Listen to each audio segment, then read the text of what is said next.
ಸಾವಿರಾರು ಎಕರೆಯ ಭೂಮಿಯ ಸರದಾರ ತಲೆತಲಾಂತರದಿಂದಲೂ ನಮ್ಮ ಮನೆತನದ ವಿರುದ್ಧ ವೈರತ್ವ ಸರಿ ಸುಮಾರು 10 ವರ್ಷಗಳ ಹಿಂದೆ ನಮ್ಮ ಮನೆ ಮೆಟ್ಟಿಲು ತುಳಿಯೋದನ್ನು ಅಂತ ಹೇಳಿ ಅಂದು ಹೋದವರು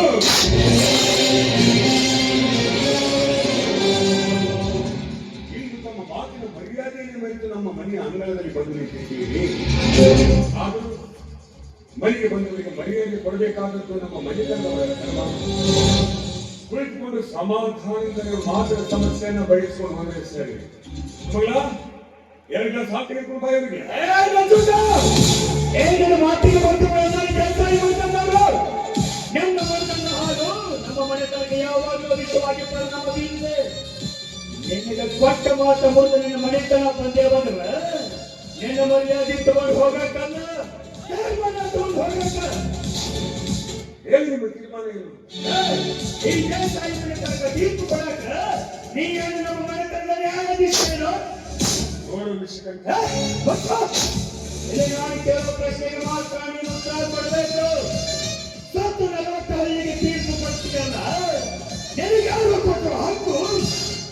ಅದನ್ನೇ ಕೇಳೋದಕ್ಕೆ ನೀನು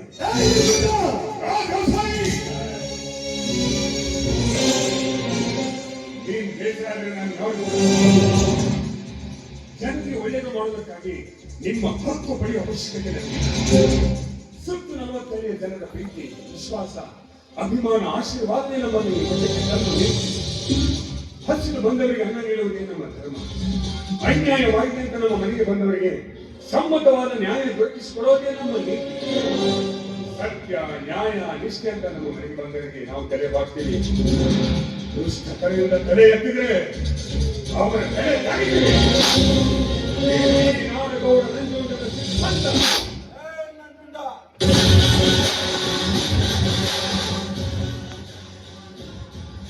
ನಂಜುಂಡ, ನೀನು ನಾಡಗೌಡ ಅಂದ ಮಾತ್ರಕ್ಕೆ ಇಡೀ ನಾಡನ್ನೇ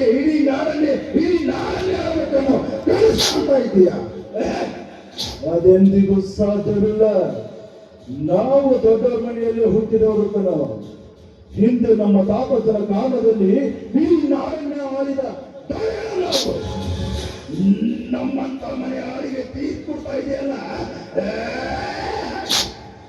ಎಷ್ಟು ಸಕ್ಕಿರಬೇಕು ನಿನ್ನ ಮೈಯಾಗ? ಸಮಸ್ತ ಜೀವರಾಶಿ ಬದುಕುವುದಕ್ಕೆ ಆ ಭಗವಂತ ದೊರೆ 10 ಜನರ ನೆತ್ತಿ ಬಳಿದು ಪಾಪಗಳನ್ನು ತಿನ್ನುವ ನಿಮ್ಮಂತವರ ಮೇಲೆ ಸೊಪ್ಪು ತುಂಬಿರ್ತೇನೆ. ನಿಷ್ಠೆಯಿಂದ ದುಡಿದು ತಿನ್ನುವ ನಮ್ಮಂತವರ ಮೇಲೆ ಶಕ್ತಿ ತುಂಬಿರ್ತೇನೆ. ತಪ್ಪು ಮಾಡಿದವರು ನಿಮ್ಮ ಮನೆ ಹಾಳಾಗೇನು ಮಗನೇನು?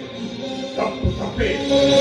ತಪ್ಪು ಮಾಡುವವರಿಗೆ ಶಿಕ್ಷೆ ವಿಧಿಸುವುದೇ ಈ ನಂಜುಂಡನ ನೀತಿ. ಸತ್ಯಕ್ಕಾಗಿ ನಾವು ಬರುತ್ತೇವೆ, ಪ್ರಸನ್ನ ಬಂದರೆ ನಾವು ಪ್ರಾಣ ಕೊಡ್ತೇವೆ.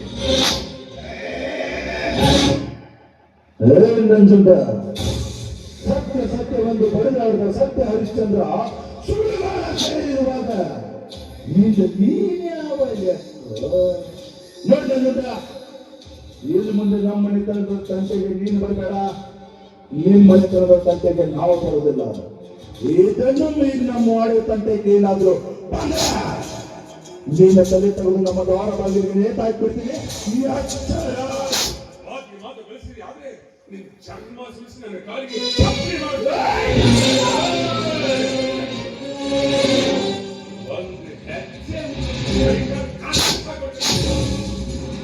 ನಮ್ಮ ಮನೆ ಹಿಂದಿರೋ ನಾಯಿ ಕುರ್ರ ನನಗೆ ಗೊತ್ತಾಗೋ ಯಾರು ಕಂತೆ ನನ್ನ ಮಕ್ಕಳಿಗೆ ಮನೆಗೆ ಬರ್ತಾ ಇದ್ದಾರೆ ಅಂತ.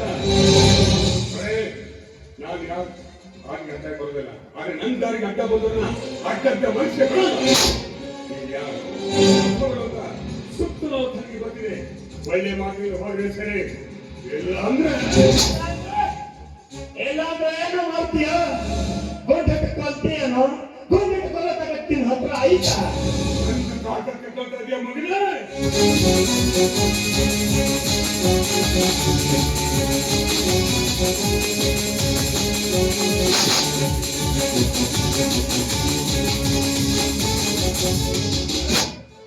ನೀವು ಅಪ್ಪನ ಮೈಯಾದರೆ ಎಲ್ಲರೂ ತಾಕತ್ತೆ ಅಂತ ನಿಮ್ಮಿಬ್ಬರನ್ನ ಕೊಂಡಿಕ್ಕೆ ಕೊಂದು ನಿಮ್ಮ ಹೆಣವನ್ನು 10 ಕಾಗೆಯಲ್ಲಿ ಹೆಚ್ಚೆ ಹೊಡೆದ ನಾನು ಈ ಊರಿನ ನಂಜುಂಡ ನಾಡಗೌಡನೇ. ನನಗೆ ಸೌಂಡ್ ಅಂದ್ರೆ ತುಂಬಾ ಅಲರ್ಜಿ. ನಾನು ಕಾಲೇಜ್ ಮೇಲೆ ವಿಧಾನಸೌಧ ಕಟ್ಟಬೇಕು ಅಥವಾ ಸಮಾಧಿ ಕಟ್ಟಬೇಕು.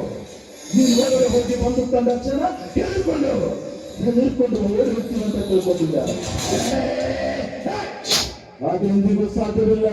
ನನ್ನ ತಮ್ಮ ನಿನ್ನ ತಾಕತ್ತು ಹೇಳಿದ ತಕ್ಷಣ ಅವನಿಗೆ ಬೂಟಿಗೆ ಕೊಡ್ತೀನಿ ಅಂತ ಹೆದರಿಕೆ ಹಾಕ್ತಾ ಇದ್ದೀಯ. ನಂಜುಟ, ನೀನು ಕಳ್ಸಲಾಗಿದ್ರೆ ನಿನ್ನಲ್ಲಿ ಗಂಡದ ಗುಂಡಿಗೆ ಅನ್ನೋದು ನನ್ನೆಗೆ ಹಾಕಿ ಬರ್ಲಿಕ್ಕೆ ಉಂಡ. ವಿಧಾನಸೌಧ ಕಟ್ಟಲು ಸುಲಭ. ಪವಿತ್ರವಾದ ನಮ್ಮ ಕರ್ನಾಟಕದಲ್ಲಿ ಕಟ್ಟಲು ಮಹಾನ್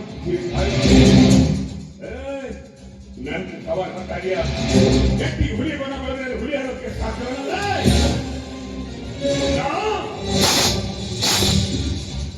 ಏನ್ ಮಾಡ್ತಿದ್ದೀರಿ ನೀವು? ನಿಮ್ಗೆ ಏನಾದ್ರು ತಲೆ ಕೆಟ್ಟಿದ್ಯಾ? ಶಾಂತರಾಗಿ ಸ್ವಾಮಿ, ಶಾಂತರಾಗಿ.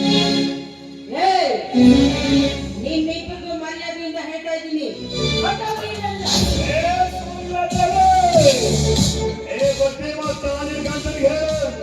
ನಮಗೆ ಹೇಳಕ್ಕೆ ಬರಬೇಡ. ಈ ದೇವಸ್ಥಾನ ಮಾಡಿದ ಜೊತೆ ಹಿಂಗಾವ ಇರತ್ತು ಮುಂದೆ ಓಡ್ತಿರ್ತ